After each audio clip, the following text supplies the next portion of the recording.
So I'm currently rewatching WWE starting in 2009, and I'm trying to play the games chronologically as I watch through the years. And I'm currently playing through Smackdown versus Raw 2009, and I've noticed that the finishers aren't always completely accurate. So what I want to do is put the finishers side by side with real life footage and game footage and see just how accurate they are. I tried to pull clips from 2008 since that's what the game's based off of, and I gotta say, for some people, getting quality footage or sometimes any footage at all is not easy. So give me some grace with the footage. This took way too many hours to pull together. So strap in and enjoy it with me.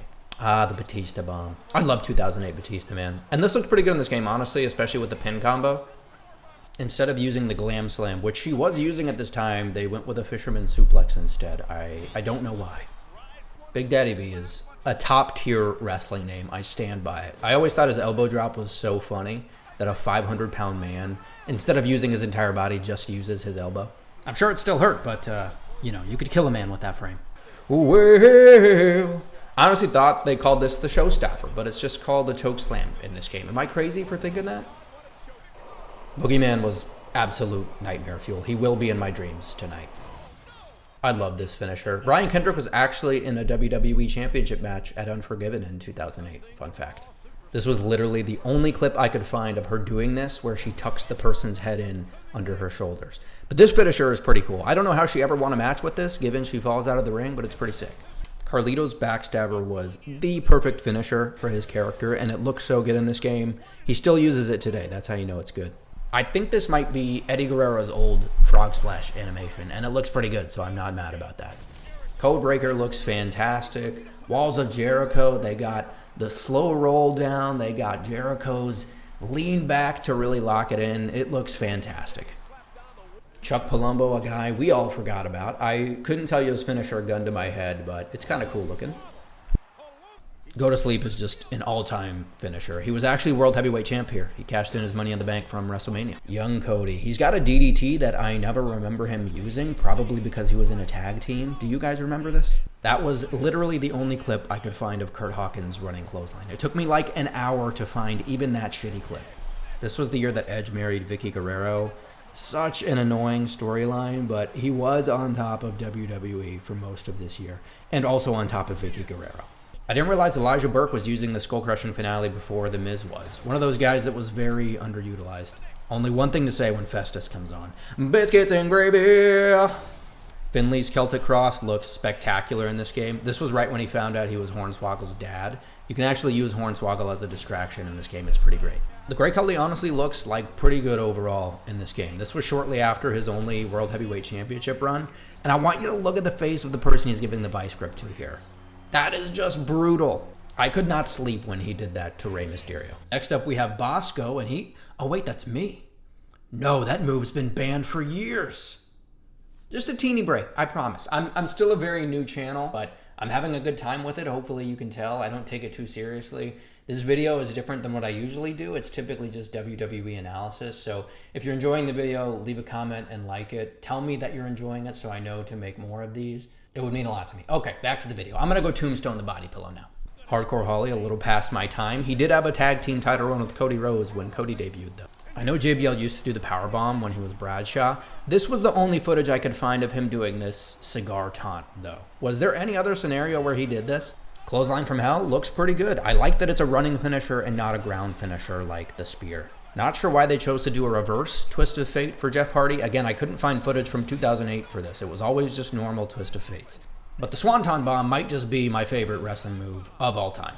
I was defeated on this one. I could not find any footage of Jesse doing the steamroller. Every match he was in was a hot tag to Festus, who would then win the match for the team. So if you find any footage of it, link it in the comments, because I'm convinced he never did this and they just made it up. If you can't tell, I'm still salty about it. We just passed by Jillian Hall and Jimmy Wang Yang, who, by the way, had a very underrated moonsault.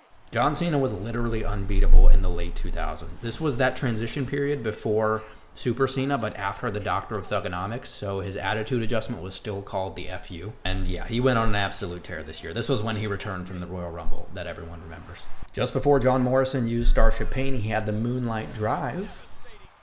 JTG's finisher is literally just one half of his tag team finisher, so you'll see the same clip for Shad. Kane, my personal favorite from 2008-2009. Choke slams always looked good in the games. And I wanted to throw in a diving lariat just for the hell of it, because Kane deserves respect for his sneaky athleticism. They just used Billy Gunn's Fame-Asser instead of Kelly Kelly's K2 finisher. Kofi Kingston's Trouble in Paradise. Eventually this becomes a running finisher instead of a standing front, which ups the fun factor by like 10. And then I also wanted to include a couple other moves from Kofi Kingston because, man, I just loved his moveset back in the day. And the boom boom leg drop looks great. I don't think he had the crowd doing the booms yet because he just debuted. This clip is actually from Lance Cade and Trevor Murdoch split as a tag team. I think it was Trevor Murdoch's last match in the WWE. Layla and Maria's finishers look fine. I think they were relatively new to the WWE at this point, and I don't remember them winning a lot of matches, so these are fine. Mark Henry. I think what the games always failed to capture was how much the ring moves when he does the slam on that impact. It usually just falls flat in the games. The Hardys' iconic Twist of Fate. Honestly, Jeff should have just had this one. I don't know why they gave him the reverse. I always thought Melina was underrated, and her finisher was cool. I know she had one stint as women's champ, but feels like someone who would thrive in today's WWE. This finisher just looks so brutal to take. I think she actually had to change it for that reason at one point. I don't know if Mickie James ever got this kind of hang time that she gets in the game in real life, but yeah, it's a DDT. It looks fine. I hated both of Miz's finishers before he got the skull-crushing finale. Like, this one looks terrible, and then the other one just felt like it should have just been a move that he pulls off at any point. It doesn't even look that devastating. Mr. Kennedy. Good finishers, fans love him, but he fumbled the bag and got fired. And Mr. McMahon is the perfect person to follow him because at one point, people thought Mr. Kennedy was Mr. McMahon's illegitimate son. True fact. MVP's Playmaker, almost a one-for-one match to real life, I think. And I really like how they did his corner boot, which is basically Sami Zayn's Helluva kick. But MVP was actually very successful back in the day in the mid-card. If you can't tell by the 3 total pixels on your screen, it was hard to find footage of Paul London's shooting star press. This was basically the death of the cruiserweight era. I feel like the RKOs were always changing in WWE games. I didn't like that this was a ground one because there's no surprise factor to it, which is like what the RKO is all about. But they did include the punk kick, and I did include the footage of Randy doing the punk kick to Vince McMahon, which is just crazy that that happened. 619 might just be the best looking finisher in this game, and they let you end it with either a splash or a senton.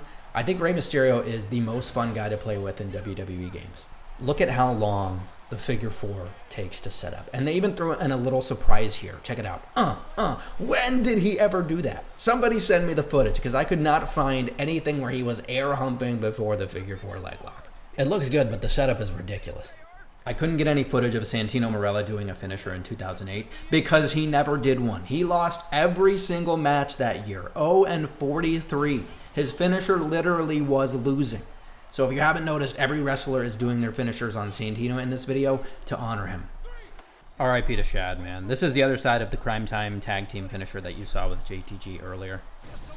I gotta say, just like the RKO, I hate that this is a ground finisher that takes so long to build up. Like, Sweet Chin Music has to come out of nowhere, and then he falls on him like he does in this video. That's the whole point.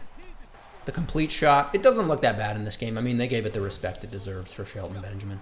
Snitsky was grotesque and had a terrible finisher. That's about it. Taz, in this game, I think just because he was a commentator, I don't think he actually wrestled in 2008. At least I didn't see it. ECW was on his dying breaths this year. Not what Tommy Dreamer was used to, but his model and finisher look pretty good. Trevor Murdoch's Ace of Spades, not the finisher, honestly, I thought he would have had. I don't remember this too much. He'd be a good WWE trivia question someday. No words needed for the pedigree. I love the cell on this animation, the one where the guy flips over on his back. It was just so satisfying to watch. Rest in peace, Umaga. Honestly, they captured the brutality of the Samoan spike pretty well. I think it looks more brutal in real life, though. A second tombstone for Santino, because why not? He deserves it. The pin combo with the tombstone power driver always looks so nice, especially when they had the tongue animation coming out. It was a nice little touch. I didn't remember what Victoria's finisher was, but honestly, it looks brutal, like a lower back injury just waiting to happen. Look at that. William Regal, maybe in the top 5 most underrated wrestlers of all time. I'm going to say it here, I'll defend it. And last but not least, Zack Ryder. Debuted this year, and I think he did this move one time. You see it here. Well, we did it. Pat yourself on the back, huh? Here, let me help you out. I don't know that I'm going to make another video like this again because it was incredibly time consuming, but if you really want to see another one, like the video and comment which game you want me to do it in, and maybe I'll do it at some point. I don't know. Anyways, thanks for watching. And hey, check out my other videos if you want to see some more WWE related content.